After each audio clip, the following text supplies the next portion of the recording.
Well, this might go down as one of the bonehead moves by a Trump, in this case, Melania Trump. Did she just open the door to have to be examined under oath, cross-examined under oath about where she lives, where she resides, how much time she spends with Donald Trump, how much time she spends or doesn't spend derelict of her duty to be the first lady? Does she live on Fifth Avenue in New York? Does she live at Mar-a-Lago in Florida? Does she live at the White House? Where is her residence? All now up for grabs because she filed a notice of removal to take Michael Wolff's case, which he filed to preempt her $1 billion defamation case. He filed in New York State Supreme Court, a state court. She filed a notice of removal. Yeah, she got a Trump judge. I'm going to talk about that in a minute. But this, if I'm the lawyers for Michael Wolff, and I know they're already on the case for this, you asked for limited jurisdictional discovery to put Mrs. Trump under oath about her life and lifestyle and where she lives, because the only ticket into the federal court is to argue that you have diversity of jurisdiction, meaning the two parties, one above the V and one below the V, Michael Wolff versus Melania Trump, that they're both from different states. Because if they're from the same state, it stays in state court. You have no way to get into federal court. So Melania has to argue, although she hasn't yet, she has to argue that she is a resident of a different state than Michael Wolff in New York. So she's going to have to argue Florida. But is she? And what about what they declared for Barron Trump? Barron Trump goes to NYU. I don't know. Is he getting in-state tuition rates at NYU? Where is his place of residence? And why is it Florida? Why isn't it New York where she spends most of her time? What do her tax returns say? Where has she claimed in terms of property taxes? Oh, this is going to be fun. Now, the question is the Trump judge, Mary Vucasel, is she going to allow this type of discovery? Let's talk about it here on MeidasTouch and on Legal AF. So the headline is, back in October, Michael Wolff, the journalist, got a letter demanding $1 billion, or she was going to file a defamation case against Michael Wolff for lying, allegedly, about her connectivity to the world of Jeffrey Epstein, the web of Jeffrey Epstein and her husband. Michael Wolff said, you don't need to sue me. I'll sue you first. So he ran to state court. I have a copy of it. It's up on Legal AF Substack, and I'll read it to you. And he went through methodically all of the comments that Melania Trump didn't like, that he wrote in the Daily Beast and other places, and basically said they're either true or they're fact-based opinion or they're taken out of context. So it gave him another opportunity to go through each one of them again. Well, she didn't like that. So she's filed to try to get the case into New York federal court.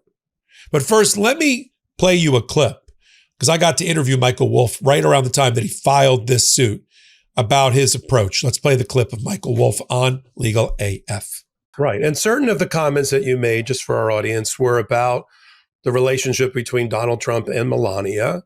And it looks like you got a threat letter, which you've attached to the lawsuit that's been filed in the New York State Supreme Court, which is the trial level court in New York, giving you until yesterday to do a bunch of things towards Melania, including an apology, or she was going to sue you, but you sued her first. Talk about the receipt of the letter, what happened yesterday, and the filing of the lawsuit today. Well, I'm not the first person to get such a letter, and also not about such a subject. I mean, a lot of people have, or a number of people have made statements related to Melania Trump and Jeffrey Epstein. I mean, there are pictures of them together, so this is not far-fetched. And so the discussion is what kind of relationship that they had, and a lot of these are questions: what kind of, who introduced them, in what circumstance? All of these questions, which clearly the Trumps do not want asked, and they certainly don't want answered. So I got a letter on the 15th, which said they're going to sue me for $1 billion unless I retract and apologize. Nothing that I've said in any reasonable, actually, and even in any wild conception of this can be called defamatory. Actually, there's what I've said is not only just statements of fact, but mild circumstances. They knew each other. They might have been in the same room when that kind of thing. But this entire discussion, they are deeply, deeply allergic to. And now here's what he said in his lawsuit that she, of course, is trying to get federal judges to give her cover. He talks about the October 15th demand letter. It was sent by Donald Trump's lawyer of choice for all things defamation, Alejandro Brito, a lawyer I had never heard of in Coral Gables, Florida, and a threat letter about the $1 billion if he didn't apologize and retract. But he's arguing that threat is a strategic lawsuit against public participation.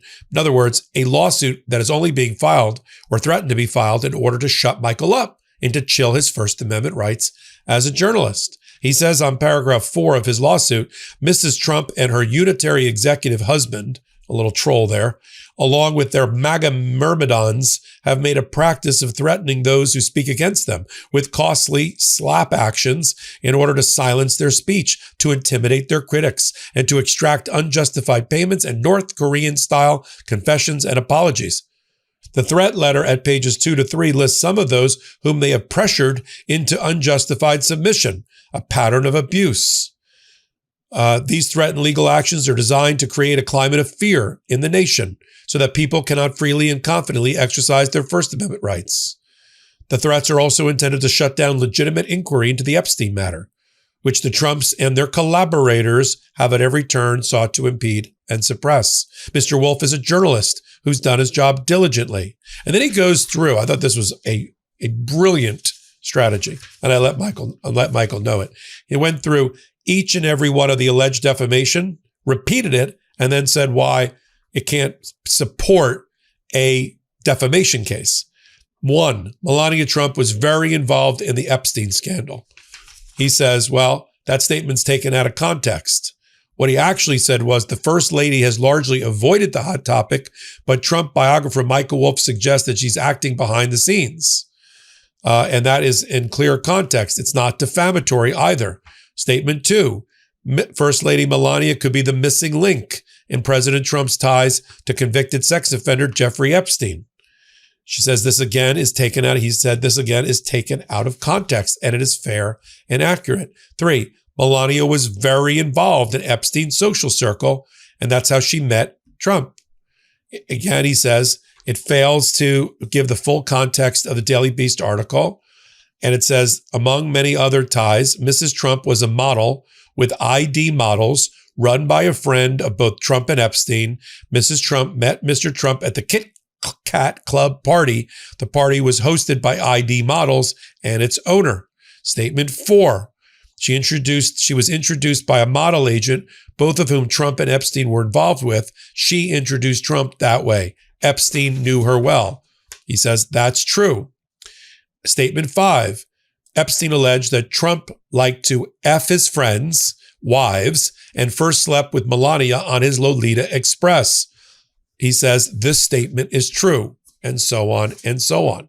Now, when you want to take a case, and I've been involved in 35 years of state and federal court practice, I've removed cases to federal court, and I've opposed moves to federal court. You want to stay in state court for certain types of cases. I would think this is a case that you'd like to have a state court jury. Federal court has different rules and procedures. This complaint may have to be amended to fit federal pleading requirements. So the court of choice for Michael Wolff is the state. But if you're a legitimately out of state, somebody not from New York person, you have the right to try to get your case removed. But the other side has the right to put you down for a deposition or interrogatories and get to the bottom of whether you are or are not a Florida resident. So there's been plenty of reporting that they don't sleep in the same bedroom. She's rarely gone to the White House in the first term. Certainly in the second term, she's non-existent except at state dinners. She mainly resides on Fifth Avenue to keep an eye on Barron, who's up at NYU down the street on Fifth Avenue. in New York. She likes to go out there, party there, go out with her girlfriends for lunch there, go to spa day there, shop there. She's not shopping on Worth Avenue in Palm Beach every day.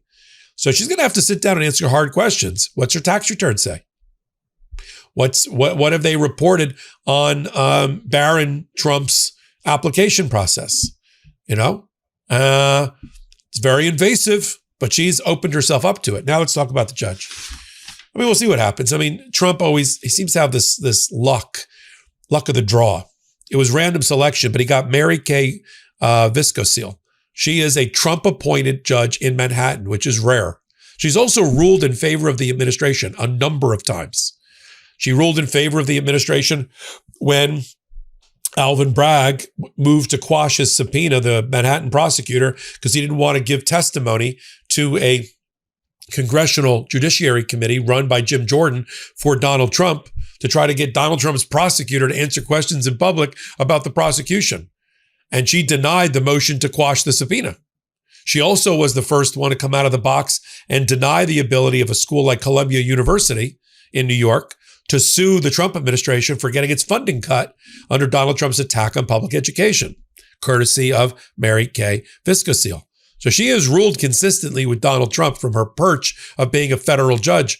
And this is the judge that Melania got. But she's going to have to follow the rules. How broad of a allowance she's going to give, how wide of a berth she's going to give to the lawyers for Michael Wolff to ask Melania questions about her residency will be left to be seen. But Melania opened herself up to this. I'm going to continue to follow it all right here on MeidasTouch and on Legal AF. Thanks for being such a supporter of Legal AF, the YouTube channel. We crossed well over 1 million subscriber base over the holidays. And on Legal AF Substack, we're number one and rising in all U.S. politics. And we're running a sale on our paid membership, 30% off, but you got to join now. So until my next report, I'm Michael Popok. Can't get your fill of Legal AF? Me neither. That's why we formed the Legal AF Substack. Every time we mention something in a hot take, whether it's a court filing or a oral argument, come over to the Substack. You'll find the court filing and the oral argument there, including a daily roundup that I do called, wait for it, Morning AF. What else? All the other contributors from Legal AF are there as well. We got some new reporting. We got interviews. We got ad-free versions of the podcast and hot takes. Where? Legal AF on Substack. Come over now to free subscribe.